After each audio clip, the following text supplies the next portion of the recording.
and to take within the stipulated 40 minutes time. Yes. And now they have to come in handy to bring a solution into a problem. Mm-hmm. And they are here telling you and allocating roles to one another on your behalf so Yes. that the class can be successful. Sure. Yes, that's where you were before we were cut off. Yeah. Now, let me tell you that class was one of my most successful. That is why I'm using it as an example. All right, makes Because sense. my classes were very, very enjoyable. You see, Mm-hmm. students who are looked at as indisciplined students would organize themselves, and when I could go there, I would just give roles and say, one of you will become Welusi, the other one will become, the characters of the play. And they would read, and, they would read in advance. By the time they are reading in class, they are more of imitating and assuming they are the key characters in that play. And they would understand, and I can tell you they performed well in that exam. So that is my best way of explaining how humanism can be done.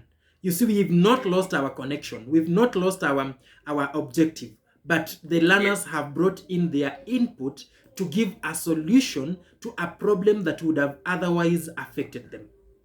And maybe just to Uh, mention, my ways of handling humanism is, I've already given in the example: identify ways to yes. provide your students with more control over the direction and pace of their learning. Mm-hmm. Then you also provide ample support. You provide encouragement. You motivate your students to have confidence and just to connect the content versus the material.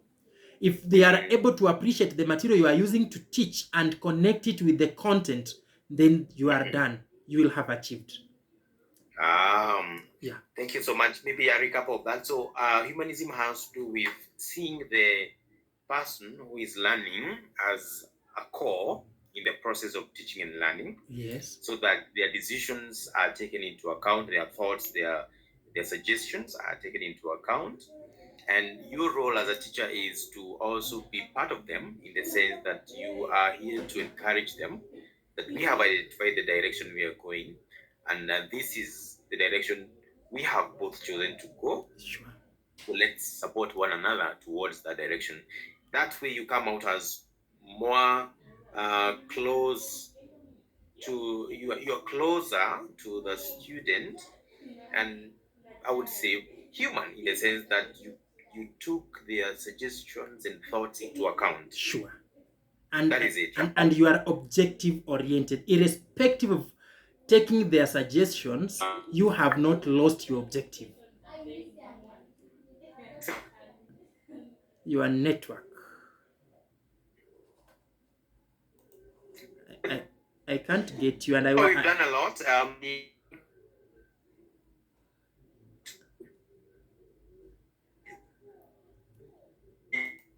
I think the I really don't know.